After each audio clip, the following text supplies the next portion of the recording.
اس مختصر ویڈیو میں ہم ایک بہت ہی آسان لیکن ایک پیچیدہ سوال کا جواب ڈھونڈنے کی کوشش کریں گے۔ پاکستان 14 اگست 1947 کو اور انڈیا 15 اگست 1947 کو معاشرے وجود میں آیا۔ کیوں؟ پاکستان بھارت سے ایک دن بڑا کیوں ہے؟ دونوں ممالک نے برطانوی سلطنت سے آزادی حاصل کی، جو کہ برصغیر کے ایک حصے پر حکمران تھی، اور اس کے ساتھ اس خطے پر دیگر شاہی ریاستیں بھی موجود تھیں۔ یہاں سوال یہ ہے کہ کیوں اور کیسے؟ آپ نے اس پر بہت سی تھیوری سنی ہوں گی جو کہ محض کہانیاں ہیں، جیسے کہ جب دونوں ممالک کی طرف سے دستخط ہوئے تو وہ آدھی رات کا وقت تھا اور پاکستان نے پہلے دستخط کیے، اور جب ہندوستان کی باری آئی تو رات کے 12 بج چکے تھے اور تاریخ بدل چکی تھی۔ اگر ہم اس کہانی کو سچ بھی مان لیں تو سوال وہیں کا وہیں ہے کہ پاکستان نے پہلے پروانہ آزادی پر دستخط کیوں کیے؟ اس کا جواب اس وقت کی صورتحال میں ہے۔ در حقیقت اس کے پیچھے ایک تکنیکی وجہ ہے۔ پاکستان کا پہلا گورنر جنرل کون تھا؟ محمد علی جناح۔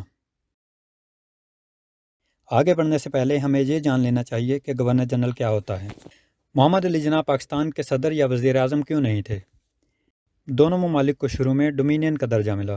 ڈومینین سٹیٹس کا مطلب یہ ہے کہ ایک ملک خود مختار ہوگا لیکن وہ برطانوی سلطنت یا برطانوی ولی عہد کے انڈر رہے گا۔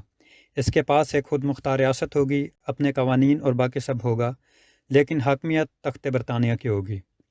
دوسری جنگ عظیم کے بعد برطانوی سلطنت کی تحلیل اور دولت مشترکہ یا کامن ویلتھ آف نیشنز کی تشکیل کے ساتھ یہ فیصلہ کیا گیا کہ اب آفیشلی ڈومینین کی جگہ دولت مشترکہ کی اصطلاح باضابطہ طور پر استعمال کی جائے گی۔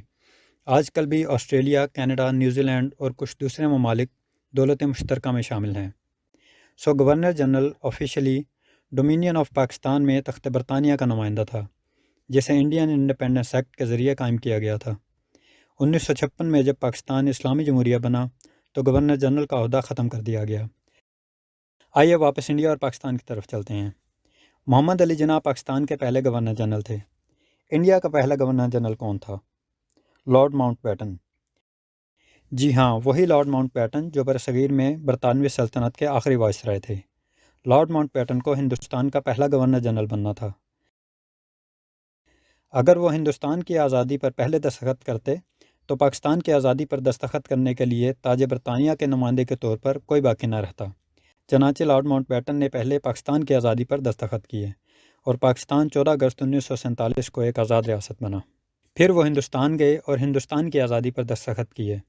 اس وقت وہ وائسرائے تھے۔ پھر انہوں نے اپنی وائسرائے شپ چھوڑی اور انڈیا کے پہلے گورنر جنرل بن گئے۔